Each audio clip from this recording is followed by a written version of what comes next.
President of the World Jewish Congress, Ronald Lauder, will open the conference with a few words. It's my great pleasure to speak to all of you today at this conference for the European Asian Jewish Congress and the Jerusalem Post. Before I begin, I want to say how lucky all of us are that the Euro-Asian Congress is led by a very capable leader, Dr. Michael Mirishvili. We are fortunate to have Michael at the helm. Today's topic, the future of Jewish life in post-Soviet countries, is important, and at the same time, it's difficult. Important because these communities have one of the largest and richest histories of the Jewish people. But these communities also face real challenges.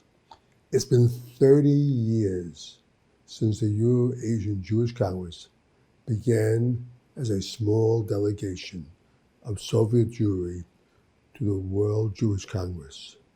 That was a time of great promise, but also great chaos. Each country gained its freedom, but in different ways, because each country is different. Latvia is not Belarus. Kazakhstan is not Bulgaria. Estonia is not Ukraine. But they all had one thing they have in common. They all have to deal with anti-Semitism. Frankly, we all do these days. Jew hatred is on the rise even here in the United States. The answer, I believe, is education. Here, I have first-hand experience. When I left my posting as U.S. Ambassador to Austria in 1987, I started building Jewish schools throughout Central and Eastern Europe. People told me I was wasting my money. They told me Jewish life was dead. They said there were no Jews left in Eastern Europe.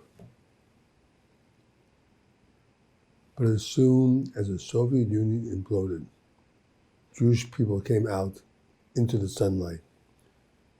Because it's no longer dangerous to be openly Jewish, so many wanted their children to know what it meant to be Jewish. It turns out these schools were the spark that united many new and growing communities. In looking at the future of Jewish life in post-Soviet countries, we absolutely must concentrate education on more and better schools, and we must make them available to all Jewish children everywhere. No Jewish child should be turned away from a Jewish school for lack of funds. I'm starting a huge project that will build more Jewish schools here in America and throughout the world. I'm starting a scholarship program to help those who might not be able to afford it. If we don't educate our children, if we don't teach them to be proud Jews, then nothing else matters. This has been a major part of the Euro-Asian Jewish Congress. It has to be a major priority of the World Jewish Congress as well. We are heading into a winter that can be very difficult on so many fronts. There's a fear of a fuel crisis. Just as winter is coming, there are economic problems, there is war. When all these three components come together, it is usually Jews that suffer first. The only way that Jewish communities throughout the region and throughout the world can continue and even thrive in challenging times is for the Jewish people to act as one. It makes no difference if you are Orthodox or secular. It makes no difference if you wear a kippah or not. If we are united, I see a bright future for our children and our grandchildren. And in the end, nothing is more important. I thank you. I can't wait to see all of you in person again when I come to your communities. God bless you, and may God continue to bless the Jewish people.